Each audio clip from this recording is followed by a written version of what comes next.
Welcome, welcome. Good morning. Good morning, everyone. I am Cheryl McCreary, a practitioner, religious science practitioner out of CSL Palm Springs, and I want to welcome you to New Thought Media Network's Science of Mind and Spirit lecture series. I am so glad to be here with you this morning, and we are going to be diving into one of my favorite chapters, Chapter 1, In the Beginning. So I'm so excited about that. So before we go in and move into our time together today, I would love to start off with a treatment. So I invite you to move within, close your eyes, and settle in with me as we just drop right down into the center of our being. And so just take a nice deep breath together.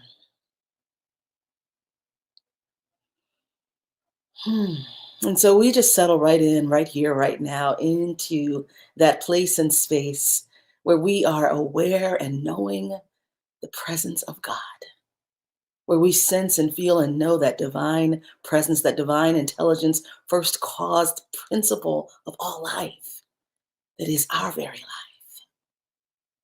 And so we are just aware of the palpable presence of spirit.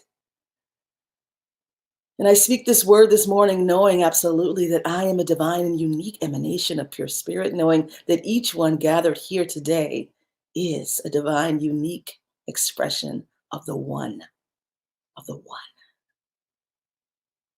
And so I then know that all is well. I bless our time together. I bless the unfoldment of the Science of Mind lesson for today, knowing that every word, every idea, every concept unfolds easily and effortlessly, is easily absorbed, easily articulated, easily integrated into our beingness. And we are blessed in this time we spend together. All is well and all is good. I give thanks this morning for our time. I give thanks for Robert Brzezinski and for the New Thought Media Network and for this platform. And I release this word knowing it is complete, it is done, and all is well. And so it is. And so it is. So today, so thrilled to be continuing in this series. And before I got here, over the last several weeks, if you've been following along, the Science of Mind lecture series has covered the thing itself, the way it works, what it does, and how to use it. So the overview of Science of Mind principles. So that has been covered, and that ground has been walked and explored before we get to the very, very first chapter, which is In the Beginning, God. In the Beginning, God. So I invite you now, if you don't have your Science of Mind textbook, grab it, because that's what we're going to be working from on these several pages of really, really potent material. So here's the thing that's so interesting about the times we live in, right? The times we live in right now, we're seeing seeming chaos. And things are just, all of this intense energy, things breaking up, things being born. We're in such a powerful creative time right now. And for so many of us, I believe that we are also yearning for that sense of stability, that sense of the changeless, that sense of stillness. And this has been a yearning in humankind throughout our time in existence, right? The earliest shamans wanted to know what does all this mean? How is life created? The earliest hunter-gatherers, the earliest philosophers are all asking questions about what is life, what does this mean? What is there something greater than I am? How does it work? What's going on in the world? How do I control what's happening in the world? Whether it's, an earthquake or the crops have failed or, chaos in our political system, right? So we're still asking these same primal, basic questions that we've asked since the beginning of time. And Science of Mind textbook and the Science of Mind principles, just like all great truth teachings, provide answers, right? Provide sustenance, provide succor for our times. So in the beginning, God, and hopefully you've had a chance now to grab your Science of Mind textbook, and I'm working from my old textbook here and my notes. So in the beginning, God starts off by really just talking about what I've just said, that there's this yearning to know that which is greater than ourselves and how we came to be, right? The story of creation. And in the textbook, Ernest Holmes says that, in the beginning, was God. That's it. There was spirit and intelligence only. No planets, no manifest universe, no visible forms existed. There was just the life principle, God, in the very beginning. So as we're even talking about that and hearing those words, just consider that, right? This space and place of just life principle. Nothing is made manifest, right? And then the all being moved upon itself, or moved into creation and began to create, right? But how did it begin to create? What happened? How did this creation happen? And so has evolved, or that question, how did creation happen, um, moved into the creation story, right? So we have the creation story from the Bible, and there's a great simplified version here in the Science of Mind textbook that I'll dive into. But the story to try to explain how we got here, how we came into being, how life came into being, how all of life came into being. So if we look at the creation story simplified, the basic creation story we know from, most of us know from the Bible, but I love the simplified version here, so I'm going to read some excerpts from it. So, and this is page 64 in the Science of Mind textbook. So God, meaning the supreme spirit or intelligence of the universe, was conscious of himself prior to the creation of any special world system. And being thus conscious and desiring to manifest in form, he did so manifest through the power of his word, which is law. God is not only pure spirit or intelligence, he is also perfect, immutable law. As pure spirit, he governs the universe through the power of his word.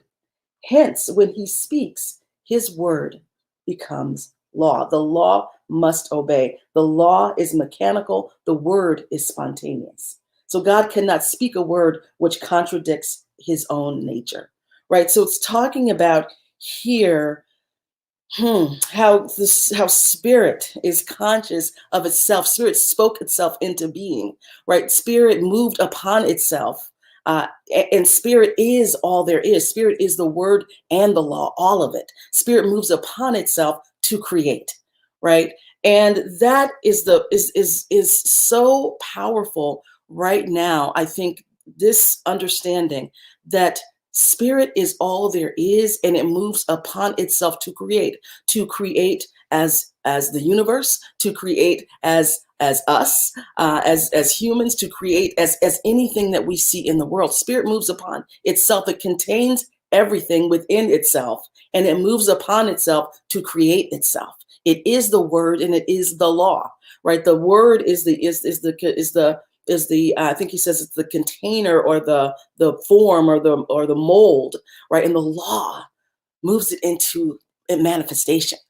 And so the thing that I think is so powerful about revisiting this chapter particularly is that we live in a time where it is so easy to think that the power of the universe is outside of us, right? It is outside somewhere. It is in a political system, or a political leader, or it's in some other authority, right? That true power, and I'm talking capital T, true power. It's so easy to think that that the world is made and created by these external factors and forces that we can see. It's very seductive to get caught in that, versus remembering, going back to the basics and remembering, no, no, no, no, no. The truth is, God is all there is. The truth is, first principle created itself out of itself. And that same principle that did that created everything, that hung the stars in the sky, that hung the cosmos, that breathed the cosmos into being,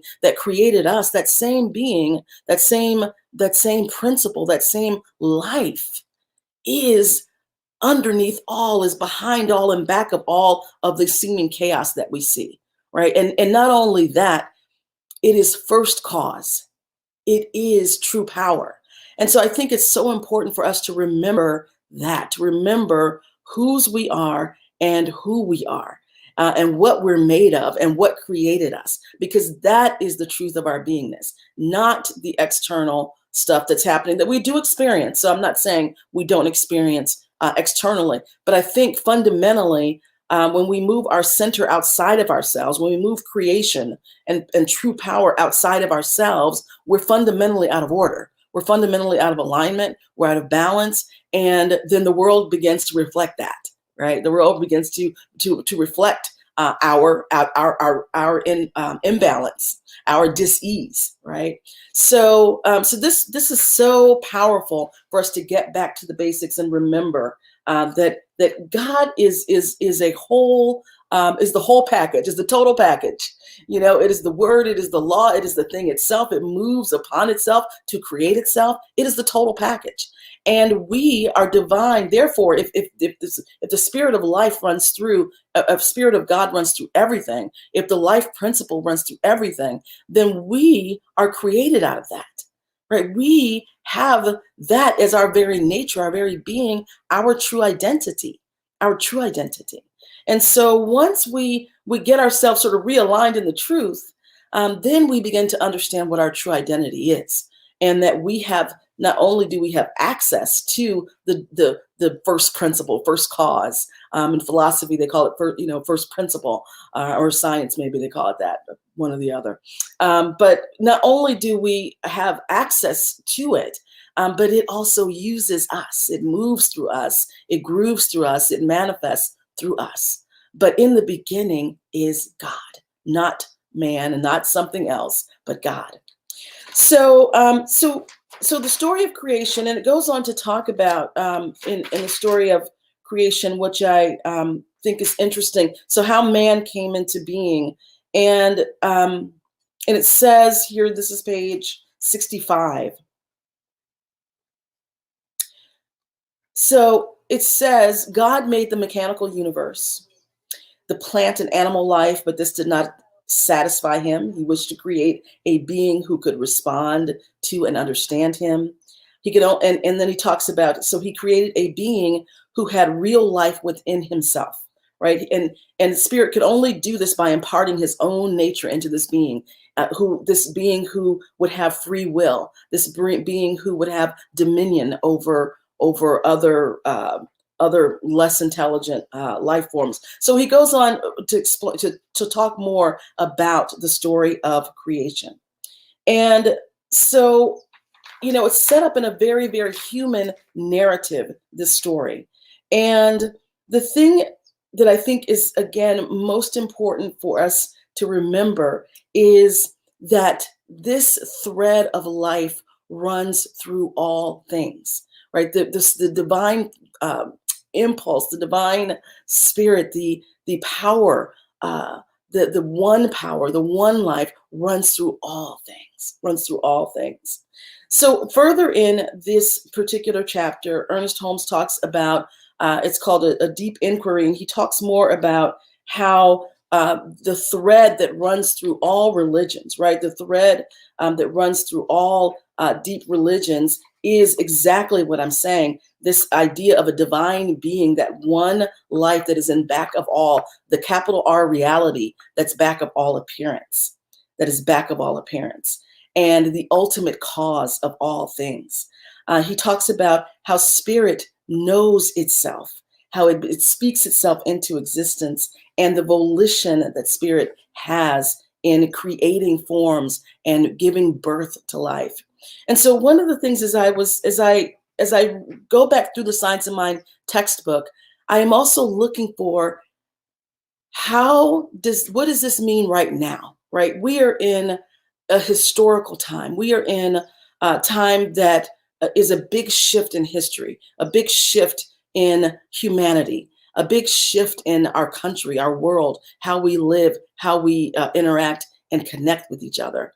And so what's really heartening about this, and I've said this before, what's really heartening is when we take this time to really anchor into the Spirit of God, not only within us, but can we also see the in the beginning, God, can we see capital R reality back of the small r reality that we're dealing with? Right? Because that's what we're called to do. Yeah, as religious scientists, we're called to see God back of the reality, back of the seeming chaos, back of the seeming dis-ease, back of even the magnificent creative things that are happening. We're called to see the presence of God behind that, right? That first cause, that principle that is there, that is manifesting in a lot of different ways. And so that is what this chapter really means to me, getting back to the basics, back to the beginning, and then trying to really look at how do I use this, how do I understand this and apply it to what is being lived right now. What does this mean for right now?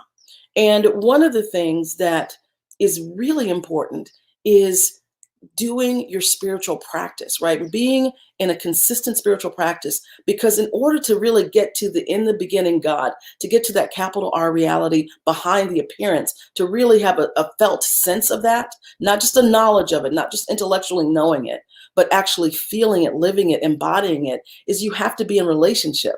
Right? You have to be in a consistent relationship with spirit in order to really understand these words and what they mean right now.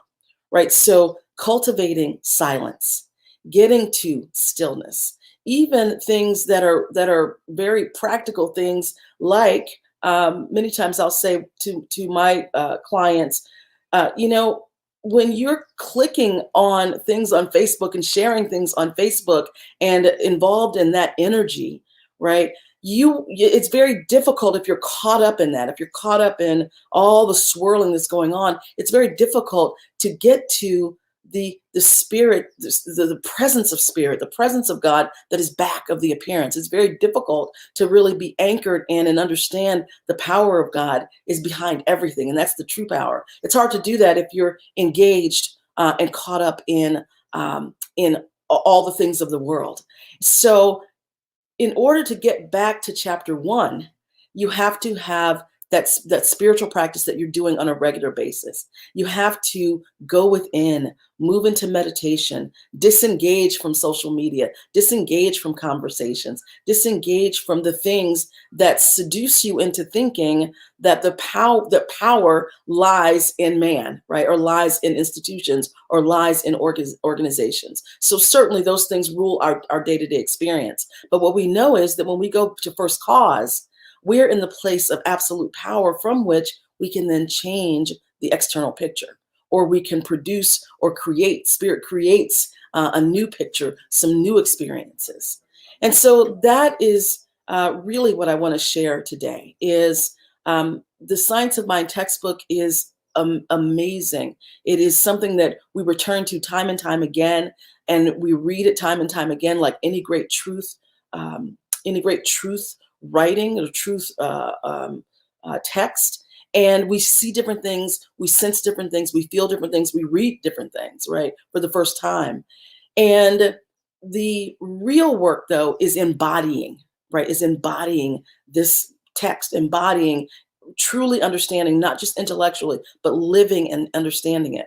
When I was a kid, I actually grew up in this teaching. And when I was a kid, I remember my mom, who's a minister now, but I remember her taking Science of Mind 1, I think. This is when it was like Science of Mind 1 and 2, or 1 and 2 and 3 and 4, something like that. It was a different setup. And I remember her taking Science of Mind 1, like, I don't know, 3-4 times, a lot, many, many times.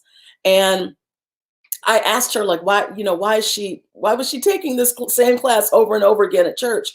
And she said, because I understand it intellectually. I want to embody it.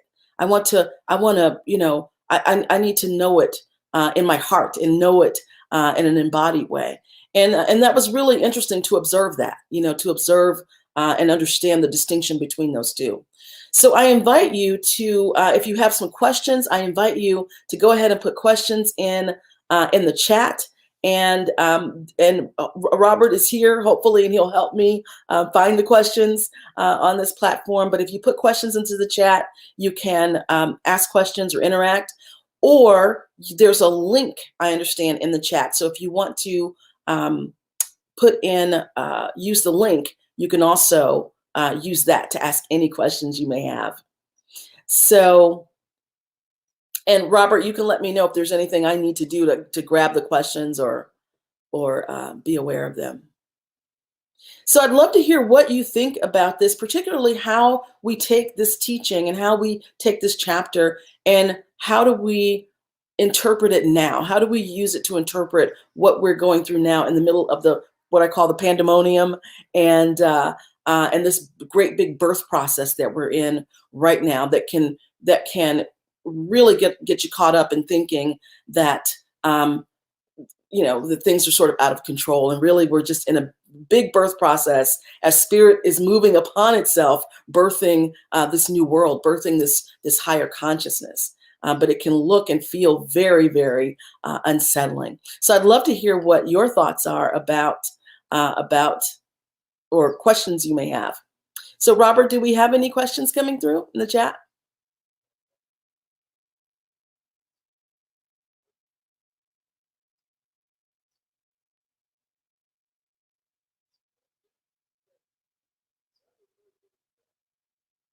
Okay. Well, I don't see any there, and I am through my. Oh, great. So I am actually through my section here and through my lesson here.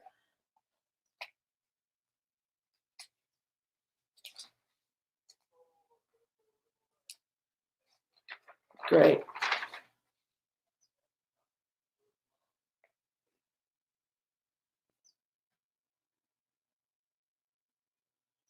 Okay. So, the other thing that we'll keep going if we don't have any questions coming in. So, the other thing I wanted to really share about this, about this work. So as we're again talking about how we how we live and navigate through these times and how we use these teachings to live and navigate through these times. So in addition to understanding in the beginning God, really also understanding our capacity, our ability to allow God to use us, right, to move through us, to manifest us. And the truth is that there is an assignment that each of us has, right? There is some way that Spirit wants to express through us, something that Spirit wants to say through us, to do through us, to move through us, to articulate through us. And each of us has a role to play in what is happening in our world right now. Each of us has a song to sing. Each of us has something that we are called up into. And that cultivating that presence, going back to the beginning, really cultivating Spirit helps us hear, right? Helps us hear what is ours to do. Everyone's saying these things today, like you hear these pithy sayings, like for times such as this, we were called, and be the change you want to see. And we hear these things, and these are great sayings, and they're absolutely true. But it really starts with each of us. It starts with each of us really understanding where we come from, really understanding that God is the basis of everything. God is everywhere present, right? And that we are one with that spark of divinity is within us and we are within it, and that it can use us, and it is immediate and intimate to us, and the one of the other things I think is really helpful, and I touched on this a little bit, but what I find very interesting in these teachings is, what is it we know intellectually or believe, and what is it that we really know, like that we really know. And I referenced this in talking about how my mom studied Science of Mind 1 so many times. But in the beginning, God also calls us into, what is your direct experience of the divine? Do you know God is all there is? Do you know that is the power back of everything? Or is it something you're saying? Or is it something that you are parroting? Right. And the longer we're in this teaching, the more we do our work, the more we circle through our transformations, right? And cycle through our transformation, the deeper we come to know that the presence of God is real. It is a real felt presence. It is a real, it is as real as us, as the chair that we're sitting on. And that is one of the cycles that I think you have to go through in studying science of mind and really understanding and knowing at a deep level, not just understanding, but knowing at a deep level that in the beginning, God, and God is now and forever and before the beginning and after the end. And it's the through line through the whole thing. God is the whole package. God is the whole package. And really knowing that and anchoring in that is so important. So this is something, right, this teaching helps you remember you're not a victim. Thank you so much, Chris. I really appreciate that, because that's what I was pointing to is right now in the world, it's easy to feel like we're a victim. It's easy to be in kingdom one, like all these things are happening to me, right? And when we understand that we are centered in, that we are on the continuum, right? We exist in this continuum of pure spirit. That is the most powerful place to be, right? We are right in that vortex of creation at all times. And when we align ourselves with that, we align ourselves with spirit, then we're able to be co-creators of new experiences and new ways of being, and not feeling victimized by the events that are going on. Absolutely. So great. Any other comments or questions? Yes, I love the term capital R reality. Good endings come from good beginnings, and this is the place to start. I do not have access to this power. I'm not surrounded by this power. I am this power of life and love. Thank you so much. Yes, Kurt, that's exactly it, right? Really understanding whose you are, what stuff you're made of, your true, capital T, true identity is so important. And it's important in these times because the more we wake up, right? And the more of us who do wake up to capital R reality, that's how the world changes.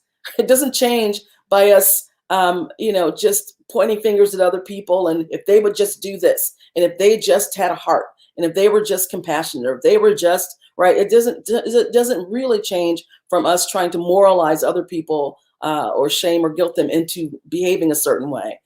It really changes from us understanding our true identity and that capital R reality, and living from that, allowing that to create through us. That is how the world changes. So that's how we be the change we want to see. It starts with us. And I can't say enough how disengaging from the stuff of the world doesn't mean you don't watch the news or you don't know what's going on in the world, you don't care. But the more you can keep your consciousness rooted in capital R reality, the more powerful you are to affect change. You're not caught in the swirl. You're not caught in the dynamic or the vibration of the crowd, right? The crowd and the effects. You're not caught up in the effects. You're standing in first cause. And that is the most powerful place to be. And the world needs more people anchored in first cause right now. The world needs more people anchored in first cause, in the truth, in capital R reality, versus the thing that we're actually observing all around us. Excellent. Any more questions before we? Can oneness faith spread like a virus of the mind? Can oneness faith spread like a virus of the mind? That is such a great question. Can oneness faith spread like a virus of the mind? I think absolutely it can, right? It absolutely can spread. And it spreads based on who's receptive to it, right? Who's open and receptive to it. Spirit runs through all things. So it's really, it's all really already spread, right? It really already is. Oneness is already sewn in and woven in to our collective consciousness. But it's really each of us waking up to the truth of that. And so it's so interesting. The visual I get, I forget who asked that question, maybe Wayne, but the visual I get is it's more like popcorn, like this awakening happening, because it's already, that oneness is already it is what it is, right? And so what happens is we wake up to it. we get aligned to it, we recognize it, we feel it, we embody it, we know it. And that absolutely can happen the more people wake up, and we're seeing it, right? We see it sometimes. I think the when people walk through our doors, when people come, well, when we were in church, or if they're looking online and walk through our virtual doors, but when people walk through the doors, that's oneness calling them home, right? Calling them to want to wake up, right? People want to wake up. So yes, it absolutely is spread, can spread, and it feels more like a popcorn, like people just popping awake, right? Having that awareness. Any other comments or questions?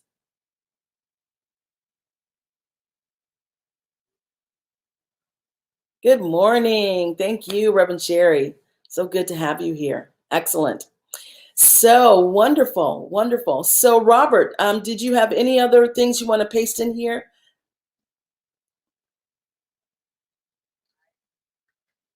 All right. So it feels like we are on to the next thing. So I can let you know what's coming up next. We're going to end our session here on In the Beginning, God. And I just encourage you to stay to do the practices that allow you to stay anchored in capital R reality, and knowing that truth, developing that intimate relationship with spirit where you know absolutely whose you are and what is really, really going on and what the true power is. So I invite you to do that. And we'll move on now to what is coming up next. So, we have coming up next, as you can see here on the screen, Laura and Jason's Cosmic Concerts are coming. So you'll see the dates there and the times there, and join them for 40 minutes of musical fun that's going to unfold. So we have that coming up, and we have lots of other programs here on New Thought Media Network that will be unfolding. And if you tune in, there's Reverend Elzia Saku, who has a program on Sunday, February 7th, an online service. He'll be talking about a clean slate, so be sure to join for that. Excellent.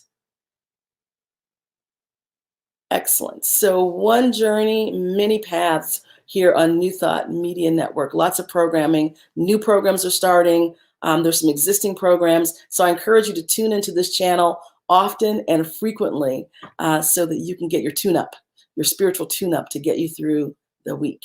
It has been wonderful being with you. I am Rochelle McCreary. And if you have donations, you can go ahead and click the link. Robert is making that available. So if you have donations that you want to share, you can click on donate and give to this wonderful organization that has lots of beautiful programming that'll be unfolding. So just click donate. And you can donate at www.ntmedia.org and click on donate. And that's how you do that. Excellent. It has been wonderful being with each and every one of you. God bless, and have a fantastic, fantastic week. And remember, in the beginning, God.